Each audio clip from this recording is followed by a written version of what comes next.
Yooyyaa akka mooltaan hordoftoota imaltuu miidiyaa oduu galgala kanaaf qabannen isinitti himaa aan oduu waliin Abdii Yaadasaati.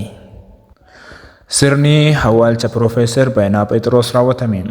Sirni geggeessaa reeffaa Piroofeesar Baay'inaa Phexros galma Barkumeetti bakka Ministeerri Muummee Dr. Abiy Ahmad argamanitti erga geggeeffame booda sirni awwaalcha isaanii Phexros Phaawulositti raawwatameera. Piroofeesar Baay'inaan dhibee fayyaa isaan mudateen wal'aanamaa kan turan yoo ta'u, fulbaana 7 bara 2024 umurii isaanii waggaa 75ffaatti addunyaa kanarraa boqotaniiru. Itoophiyaatti waggoota hedduuf sochii siyaasaa keessatti hirmaannaa taasisaa kan turan sirni awwaalchaa Piroofeesar Baay'inaa Phexros raawwatameera. Nagaa hojimaaf konkolaataan qarshii miliyoona 4 kenname. Itoophiyaa keessatti dheerinaan rikeerdii qabatee kan jiru dargaggoo Nagaa hojimaaf dhaabbata Ooklook Mootors jedhamurraa konkolaataan qarshii miliyoona 4 kenname.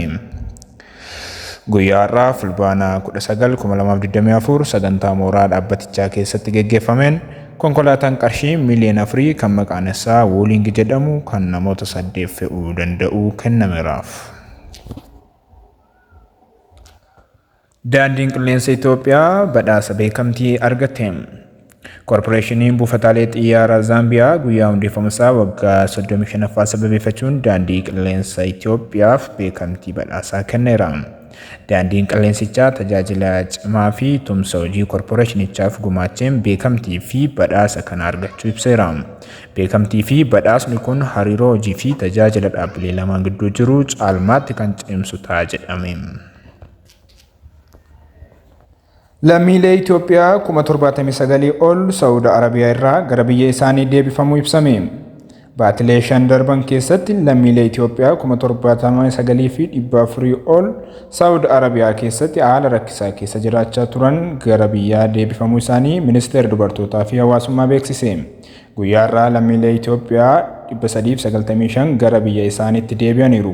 Isaan kunis dhiira 328, dubartoota 56 fi daa'imman 11 yoo ta'an kanneen gara biyya deebi'an keessaa 9 umuriin isaanii 18 gadi ta'uu ibsameera. Lammiilee kanneeniif buufata xiyyaaraa fi wiirtuu tursiisa keessatti hordoffii fi kunuunsa barbaachisu gochuun maatii isaanii waliin walitti makuuf hojjetamaa jiraachuu ministeerichi ibseera. Lammiileen kunneen gara biyya isaaniitti deebisuuf torbanitti balalii xiyyaaraa 12 geggeeffamaa kan jiru yoo ta'u, haga ammaattis lammiilee 79,400 ol deebisuu danda'ameera. Jilli Koongireensii Federaalaa Oromoo Piroofeesar Mararaa Guddinaatiin durfamu fulbaana 21 bara 2024 magaalaa Siyaatilitti uummataa wajjin mari'achuuf akka jiru ibse. Jilichi akkuma Ameerikaa kutaalee garaagaraatti hawaasa Oromoo dabalatee kanneen biroo waliin dhimma egeree biyyattii irratti marii taasisaa ture. Siyaatilittis marii ni geggeessa jedhame. Kafaahoon jiraattonni magaalaa Siyaatilii fi naannawaa sana jirtan marii kana irratti akka hirmaattaniif waamicha taasisee jira.